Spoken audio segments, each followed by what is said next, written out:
Cinema release అయ్యే ముందు వరకేమో సంక్రాంతి ఏంటా పరిస్థితి అని టెన్షన్, సినిమా రిలీజ్ అయ్యాక ఏంది సినిమా అనే టెన్షన్ మొదలైంది.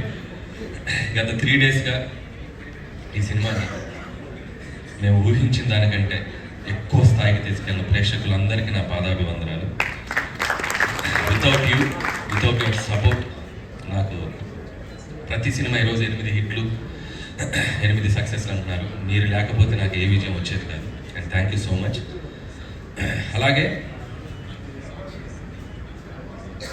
ఈ సినిమా రిలీజ్ అయ్యాక ఈ స్థాయి సక్సెస్ అవుతుందిలే అనుకున్నా.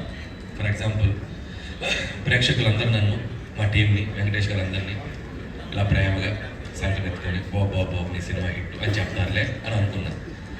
కానీ సినిమా హిట్ అయ్యాక బాహుబలిలో రమ్మకృష్ణ బాబు ఎత్తి అమరేంద్ర బాహుబలి అని ఎత్తినట్టు ఇదిరా మీ సినిమా సంక్రాంతికి వస్తున్నాం అని చెప్పి ఎత్తి పైకెత్తి చూపించినంత ఒక అది విటిగా చెప్పినట్టు గూస్ బంప్స్ కేశవా అన్నట్టు పరిస్థితి.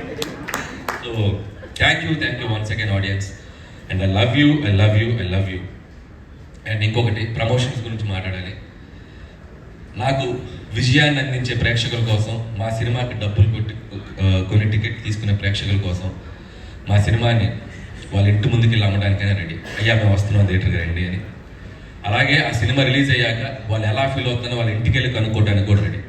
So I respect them because మీరు లేకపోతే నేను లేదు.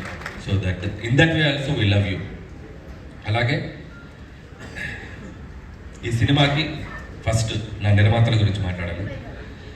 రాజు గారు, శిరీష్ గారు నిజంగా పటాస్ సినిమా ఆ రోజు వాళ్ళు చూడకపోతే శిరీష్ గారు అన్నట్టు ఆ రోజు వాళ్ళు చూసి రైట్ టైంలో రిలీజ్ వచ్చింది. లేకపోతే కళ్యాణ్ గారు, మేము, హరి గారు, మేమందరం ఒక చిన్న షెల్లో ఉన్నాం అప్పుడు.